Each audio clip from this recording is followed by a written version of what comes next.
नमस्कार मित्रांनो, लग्नाची बेडी या आजच्या भागामध्ये आपण पाहणार आहोत। मोठे काकू राखीच्या हातातील गिफ्ट हिसकावते आणि ते जोराने खाली आपटते, तर ते गिफ्ट फुटले जाते। तर त्या आवाजाने ऋतुजा येते आणि ऋतुजा म्हणते, काय झाले, काय फुटलं?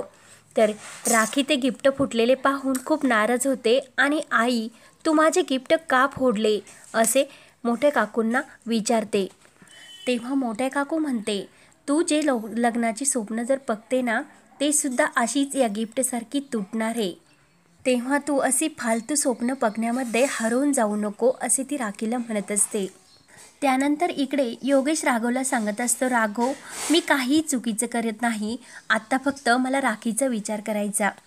मला आत्ता राखीच्या सर्व इच्छा पूर्ण करून तिला लग्नासाठी लागणाऱ्या सर्व वस्तू मला राखीला द्यायच्या, असे योगेश सांगत असतो। तर राघव म्हणतो, माझी खात्री आहे योगेश, तू राखीच्या सर्व इच्छा पूर्ण करशील।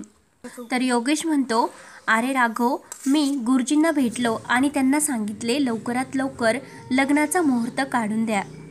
इतक्या वर्षातून राखी मला पुन्हा भेटली, त्यामुळे असे झाले की राखी परत कधी लवकर माझ्या जवळ येईन।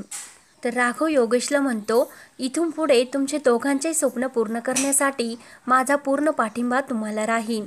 तर योगेश राघवला म्हणतो, माझं राखीवर खरंच खूप प्रेम आहे।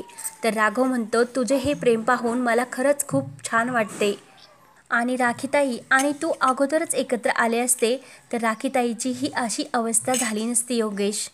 तर योगेश म्हणतो, राखीला या अवस्थेतून बाहेर काढायची जबाबदारी राघव मी आता स्वतः घेणार आणि इथून पुढे राखीला कोणताच त्रास होणार नाही, असे योगेश राघवला सांगत असतो।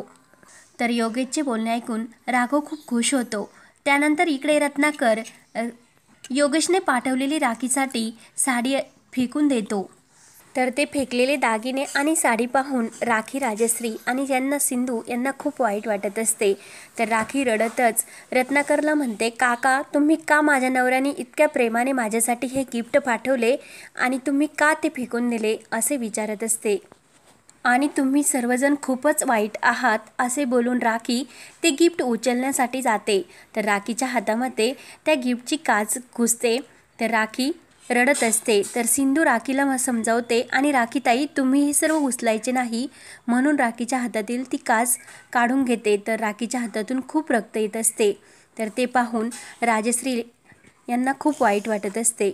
तर सिंधू राखीच्या हातावर मलमपट्टी करून रत्नाकरला विचारते, बाबा, का केले तुम्ही हे सर्व? राखीताईच्या नवऱ्याने त्यांच्यासाठी गिफ्ट पाठवले आणि तुम्हाला फेकून द्यायचा काय हक्क होता? तर रत्नाकर लगेच सिंधूला म्हणतो, आमच्या मुलीशी कसे वागायचे हे तू ठरवणारी कोण आहे? आणि एक गोष्ट तू लक्षात ठेव, तिला कोण काय देणार हे आम्ही ठरवणार, तू ठरवणारी कोण नाही, असे तो सिंधूला म्हणत असतो। रत्नाकर म्हणतो, जशी काळजी तुलाच आहे राखीची, फक्त आम्ही तिचे दुश्मन नाहोत, आम्हाला पण राखीची काळजी आहेत, आम्ही तिचे दुश्मन नाही, असे रत्नाकर बोलतो। तर राखी म्हणते, राजश्री काकू, हे सर्व गिफ्ट मी आतमध्ये घेऊन जाणार, माझ्या नवऱ्याने ते माझ्यासाठी पाठवले। तर मोठ्या काकू म्हणते, हे गिफ्ट तू कुठेही न्यायचे नाही, या गिफ्टला हात लावायचा नाही, असे राखीला ती धमकी देते। तर सिंधू म्हणते, राखीताई, तुमच्या हाताला लागले, तुम्ही या गिफ्टला हात लावू नका, त्याचे काय करायचे मी बघते, असे बोलून राखीला ते आतमध्ये जाण्यासाठी सांगते। तर राखी म्हणते, नाही, ते माझे गिफ्ट आहे आणि मी ते घेतल्याशिवाय कुठेही जाणार नाही। तर मोठ्या काकू राखीला म्हणते, गुपचूप आतमध्ये जायचे, नाहीतर माझ्या इतकं वाईट दुसरं कोणीही नाही। तर राखी म्हणते, नाही, नाही जाणार मी, तुझे काहीही ऐकणार नाही, असे काकूला खडसावून उत्तर देत असते। तर काकू राखीच्या हाताला धरते आणि 7 दिवस तुला खोलीत डांबून ठेवेन, असे बोलत असते। तर लगेच सिंधू म्हणते, काकू, त्यांचा हात सोडा। तर काकू म्हणते, सिंधू, तू आमच्यामध्ये पडायचे नाही। तर सिंधू म्हणते, पडणार, मी तुमच्यामध्ये पडणार आणि योगेशने राखीची जबाबदारी माझ्यावर टाकली आणि त्यांच्या केसाला जरी धक्का लागला तर माझ्या इतके वाईट दुसरे कोणीही नाही, अशी चेतावणी सिंधू मोठ्या काकूंना देत असते। तर मोठ्या काकू सिंधूला म्हणते, ह्या सर्व वस्तू उचलायच्या आणि त्या योगेशच्या घरी परत फेकून यायचे, हा उकिरडा मला या घरात चालणार नाही। तर सिंधू म्हणते, ह्या सर्व गोष्टी योगेशने राखीताईसाठी पाठवल्या, त्यामुळे ह्या वस्तू कोठेही जाणार नाही, त्या ह्याच घरात राहणार। जेव्हा राखीताई योगेशबरोबर या घरातून लग्न करून जातील तेव्हाच या वस्तू राखीताईबरोबरच जातील असे सिंधू मोठ्या काकूंना सांगत असते. तर मोठ्या काकू म्हणते हे लग्न होणार नाही आणि एका नोकराचा मुलगा या घरचा जावई होणार नाही असे सिंधूला सांगत असते. आणि दुसरी एक गोष्ट, राखीची परिस्थिती आपण सर्वजण समजून आहोत, त्यामुळे राखीच्या प्रत्येक गोष्टीमध्ये निर्णय घेण्याचा हक्क हा माझा आहे असे काकू बोलत असते. आणि काकू राखीला म्हणतात राखी गुपचूप खोलीमध्ये जायचे. तर मधू लगेच काकूंना म्हणते काकू तुम्ही राखीताईवर का ओरडता, चूक त्यांची नाही तर सिंधूची आहे. तर लगेच सिंधू मधूला म्हणते हो चूक माझीच आहे, पण आपल्या या घरातील सर्वांना माहीत आहे की ऑलरेडी राखीताई आणि योगेश सरांचे लग्न झाले असून आपण फक्त त्यांच्या समाधानासाठी आता हे लग्न लावून देतो. पण कोणी माना अगर नका मानू, पण योगेश सर या घरचे जावई होणार म्हणजे होणार असे सिंधू मोठ्या काकूंना चॅलेंज करते. तर मोठ्या काकू म्हणते मी त्याला माझा जावई मानत नाही. तर सिंधू म्हणते तसे तुम्ही पण मला या घरातली सून मानत नाही, पण घेता ना तुम्ही मला ॲडजस्ट करून, मी राहते ना या घरामध्ये, मग तसेच तुम्ही योगेश सरांना पण ॲडजस्ट करून घ्या या घरामध्ये असे सिंधू सांगते. तर मोठ्या काकू लगेच चिडते आणि तुम्हाला सर्वांना माझा राग दिसतो, पण माझ्या मुलीची काळजी तुम्हाला कोणाला का दिसत नाही असे मोठे काकू बोलत असते. तर मोठ्या काकू म्हणते इतके 10 वर्ष तो कुठे गेला होतास आणि आत्ता आला आणि राखीबरोबर लग्न करण्यासाठी तयार झाला. तर लगेच राखी म्हणती तू त्याच्याबरोबर खोटं बोलली, मला माहिती आहे तुम्ही सर्वांनी त्याला त्रास दिला म्हणून तो इथे परत आला नाही आणि तू जगातली सर्वात खोटारडी आहे असे राखी बोलत असते. तर सिंधू अभिमानाने राखीकडे पाहत असते आणि घरातील सर्वांना ते ऐकून खूपच मोठा धक्का बसलेला असतो.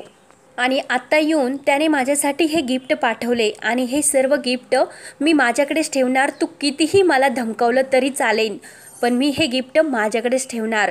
तर राखी ते गिफ्ट उचलण्यासाठी जाते. तर सिंधू राखीच्या हाताला धरते आणि राखीताई थांबा असे बोलते. आणि हे गिफ्ट्स ज्यांनी फेकून दिले ना तेच तुम्हाला ते गिफ्ट उचलून देतील. तर मोठ्या काकू आणि रत्नाकर यांच्या पायाखालची जमीन हादरते. रत्नाकर लगेच म्हणतो ए मुली तू कुणाला ऑर्डर देते हे तुला समजते की, हा कचरा आम्ही उचलायचा हे सांगणारी तू कोण. तर सिंधू म्हणते राघव सरांची बायको आहे मी आणि या घरची सून असे ती रत्नाकरला उत्तर देत असते. आणि राखीला सिंधू म्हणते राखीताई तुम्ही हे गिफ्ट उचलायचे नाही, हे गिफ्ट तुमच्या हातात ज्यांनी फेकले तेच देतील. तर मोठ्या काकू म्हणते वाट बघ. तर सिंधू म्हणते याचे परिणाम खूप वाईट होतील काकू. तर मोठे काकू म्हणते धमक्या देतेस का, पण मी तुझ्या धमक्यांना घाबरणारी नाही. तर सिंधू म्हणते मी 5 महिन्यापर्यंत तुम्ही त्या वस्तू राखीताईला परत दिल्या नाही तर मग काय होईल ते तुम्ही बघतच राहा. तर ऋतुजा म्हणते सिंधू तू या घरातली सर्वात लहान आहे, त्यामुळे मोठ्यांनी कसे वागायचे हे तुला सांगायची गरज नाही. तर मधू लगेच सिंधूला म्हणते या सगळ्या वस्तू तू त्यांना उचलायला लावते, हा त्यांचा अपमान नाही होत का. तर सिंधू म्हणते मग ह्या सगळ्या वस्तू फेकून दिल्या मग राखीताईंचा अपमान नाही होत का असे मधूला बोलत असते. तर मधू म्हणते त्या मामी बघून घेते आणि त्यांचं ते काय करायचे, तू कशाला मध्ये पडते. तर सिंधू मधूला म्हणते तुम्हाला यांच्याबद्दल मोठेपणा दाखवायची काही गरज नाही आणि तुम्हाला मोठेपणा जर दाखवायचाच असेल तर राखीताईंची साथ द्या आणि मग तुम्ही तुमचा मोठेपणा दाखवा. तर मधू म्हणते तुला माझ्याबद्दल बोलायचं काही हक्क नाही आणि तू माझ्याबद्दल बोलूच नको. तर सिंधू म्हणते मी यावेळेस कुणाचंच काही ऐकणार नाही. तर सिंधू लगेच आकडे मोजण्यासाठी लागते आणि तुम्हीच ठरवा आता ह्या सर्व वस्तू उचलून परत राखीताईंना द्यायचे की नाही. तर मोठ्या काकू म्हणते तू काही कर पण आम्ही हे सर्व करणार नाहीत. तर सिंधू म्हणते मग ठीक आहे, मी सर्व कॉलनीतल्या बायका गोळा करते आणि त्यांना सर्व हे सांगणारे.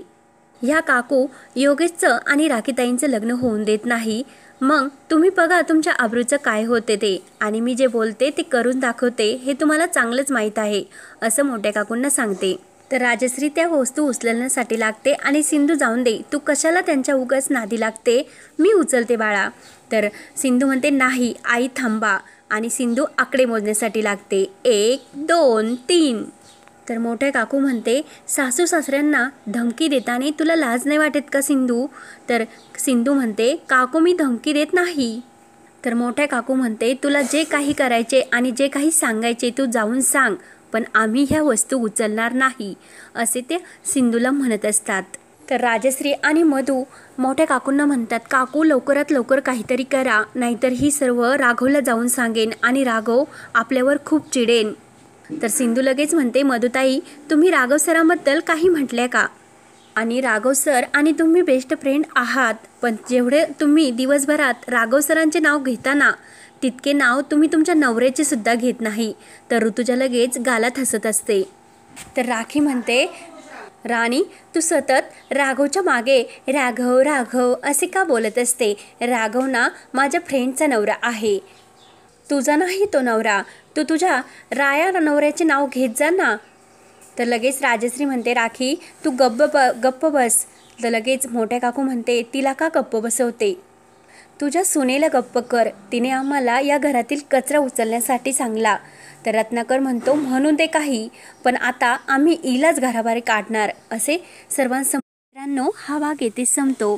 तर पुढील भागामध्ये राघव एकटक सिंधूकडे पाहत असतो आणि सिंधू राघव पोलिसाला मी कसे गप्प केले म्हणून राघव सरावर हसत असते.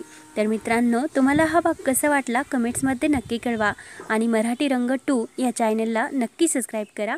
धन्यवाद.